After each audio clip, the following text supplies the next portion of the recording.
Hello, and welcome to today's presentation. I'm Dr. Chris Rapoff, and today we conclude this three-part series that exposes an abuse that's perpetuated every single day in the reimbursement process that we as QMEs must encounter as we wait for the payment of our medical legal services. This abuse is at the hands of the insurance company's claims administrator. In this series, we learn that payment for our fees should not be something that has to be negotiated. So in comes the IBR, or the Independent Bill Review. Last week we learned just how unfair this process has become and how much money is at stake. And we discussed today what we can actually do to try to level the playing field with this IBR process. First, let's review. Last week we learned that the DWC's billing expenses for medical legal evaluations exceeded a staggering $250 million. From April 1st of 21 to March 31st of 2022. And you ask yourself, what could go wrong? Do you see any potential for abuse when it comes to paying for our services? I think we both know the answer. So what do we actually do? Well, as a QME, we submit a thorough QME report with a properly executed invoice. Then we wait for payment. So only to finally receive a final determination letter that either says that the invoices are being paid in their entirety, or they're being reduced, or heaven forbid, they deny payment for the services. So what do we do? Where do we go from here? Well, we can just roll over, considering that there is some labor involved in even going through the task of a request for a second bill review. And this second bill review is a mandatory step before an IBR application can even be accepted. Or we can follow through with the second bill review request, get the final determination letter for the second bill review, then file an application for a formal independent bill review. That brings us to our discussion today, the actual IBR process. So what options do we have? Well, first of all, if this Assembly Bill 399 passes, and it's sitting in the courts in the state of California currently, the doctors would just pay a $50 eligibility fee to determine if an actual dispute would qualify for an independent bill review. So if you do have an eligible dispute, if you recall Maximus, the organization that is handling these IBRs, they would collect the remaining review fees from whichever party, either the doctor or the payer, who doesn't prevail in the dispute. This is something that would be something new in this process. Let's take a look at the current law first. So say you send your bill in, or your invoice, and the payer or the claims administrator denies the payment or reduces the payment. They're thinking, well, probably the doctor won't refile a second time because of just the time and energy it takes to proceed. So let's say, however, you do refile, and this is your second bill review process, which is mandatory prior to the IBR process. Okay, say the claims administrator denies this payment a second time or reduces the payment again. Many doctors will stop here and think that they are just spending too much money trying to recover the fees that are, even though they're due them, it's just taking too long to do this. So say some doctors will actually pay the $180 filing fee after the second bill review process, but this is often dependent upon how much money is at stake. Is this a cost for an ML201 at $2,015? Or is this just to recover an interpreter's fee of $201.50? That's what a lot of times is at stake in the determining factor for these. Well, once you file the $180 filing fee, the claims administrator wakes up and thinks, oh my goodness, maybe we are going to get caught here. So sometimes, and oftentimes, they will decide to pay what the doctor is owed after all this time. And just to give you an example of this abuse, as I just mentioned, for example, if you receive a final determination letter that denies payment for the presence of an interpreter in your examination of the applicant, we're entitled to add 10% to the cost of the report for having an interpreter there. So let's use the ML201 fee of $2,015 as an example. We add 10% to the 201-93 modifier fee, which brings us to a total of $2,216.50. An additional fee for the interpreter's presence then would be 10%, which would be $201.50. So you ask yourself, do I really want to take the time to request a second bill review and spend $180 to apply for an IBR to recover my $201.50?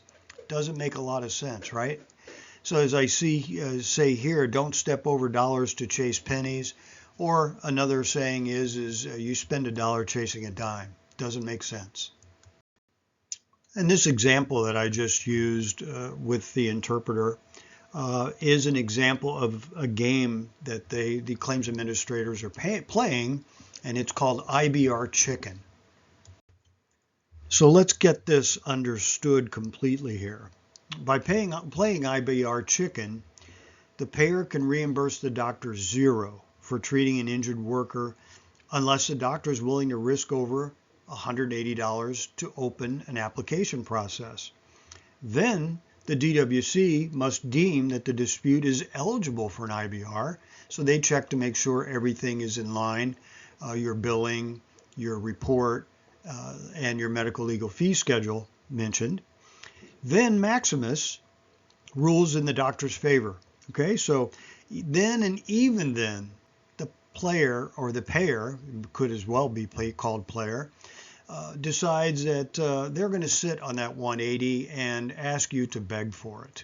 So they sit back and laugh. And this is what seems to be happening here. There are no checks and balances for the claims administrator in this process. So what would a good remedy be here in this situation? Well, the Assembly is actually toiling with that currently. And they're considering, by making it less costly to initiate an IBR, this Assembly Bill 399 may rein in the IBR chicken process and stop the payers from shrinking their obligation to reimburse doctors the $180 IBR filing fee when and if the doctor prevails. So to dispute an incorrect payment amount, currently the doctor has to pay $180 to request an IBR. And if the DWC determines that the dispute is ineligible for an IBR, Maximus refunds $132.50 to the doctor and keeps the remaining $47.50 for filing fees. If the DWC deems the payment dispute is eligible for an IBR and Maximus overturns the payer's payment amount, the payer must reimburse the $180 IBR fee to the doctor, and the requirement is where the payers are notoriously ignoring. This is where they sit back and laugh.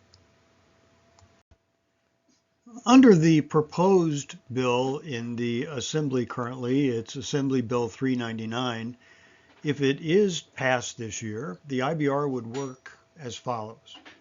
First, the doctor would remit a $50 eligibility fee electronically using the method that allows the IBR organization to collect additional fees if warranted. So this eligibility fee of $50 just opens an application process. Your filing fees will then be extracted or taken if they accept the claim. So if the DWC deems that the payment dispute with the IBR ineligible, the doctor then would forfeit the $50 application fee and then must file a lien to dispute the payment amount or the denial. If the DWC deems the dispute of the IBR eligible and Maximus upholds the payer's payment amount, Maximus then would assess the doctor the additional review fees in keeping in mind you've already paid $50 to open the account. You just would apply the additional review fees using the electronic bill payment method, which the doctor remitted the initial $50. So if the additional review fee payment fails to process, so say you don't send the additional review fee in, or for heaven forbid something happens where it does not go through, the doctor then must remit the additional review fees within 10 days or penalties and interest apply. So we have 10 days to make everything right and all monies into the DWC. This doesn't seem right, but that's the way it is. So continuing on this thought, if the DWC does deem that the dispute is eligible and Maximus overturns the payer's payment amount, Maximus then would refund the $50 to the doctor within 5 business days of the IBR decision. Maximus then sends the payer an invoice for 100% of the eligibility and the review fees. And then finally, the payer must pay Maximus the invoice within 30 days. After 40 days, a penalty and interest may apply. Now, wait a minute. They get 40 days, we have 10 days to pay our fees. Yes, you did hear that right. The payers are allowed 40 days to pay Maximus's invoice, while the doctors are only allowed 10 days. For failure to timely pay Maximus the review fee, the party that lost or didn't prevail in a dispute, either the doctor or the payer, incurs the penalties and interest as follows. There shall be added an additional amount equal to 10% plus interest at the legal rate, which shall be paid at the time, but in addition to the total aggregate fee. So they are trying to level the playing field a bit for us. So I thought it would be interesting to take a look at to see who these bad actors are, if there's a pattern. And of the 69 insurance companies that were involved in the IBR disputes from April 1 of 21 to March 31 of 2022, we see 2 that stand out. Of the 69, the top 2 are Sedgwick Claims Management Services, had 16 IBR counts, and Gallagher Bassett had 13. So we do see the bad actors are pretty prominent here, and then it falls off quite a bit down to Albertson, Safeway, Vaughn's, down to 5. So in review and closing here, we do determine that this inequitable time frame issue for paying the review fees aside, the Assembly Bill 399 would be a huge win for QMEs. Chasing payers to recover the $180 IBR filing fee is pretty painstaking, and many times doctors choose not to even follow through with that. Altogether, the AB 399 is a big step in the right direction. However, only time will tell if this well-intentioned legislation will pass and actually put a stop to the game of IBR chicken. So the payers will then employ this strategy to deny payments, and doctors who treated injured workers will fall to the wayside. Well, it's some interesting information. I'm sure it has your blood boiling, but hopefully we're going to have some changes coming down the pike real soon. But I want to thank you once again for spending some time with me as we do touch on a common abuse that's perpetuated by the claims administrators in the system. However, with the proposed changes to the independent bill review, disputed payment appeal process, we may finally soon be leveling the playing field when it comes to fee reimbursements. But again, only time will tell. I'm Chris Rapoff, and I hope that you enjoyed this series on independent bill review, and I look forward to spending some time with you in the future presentations. Thank you.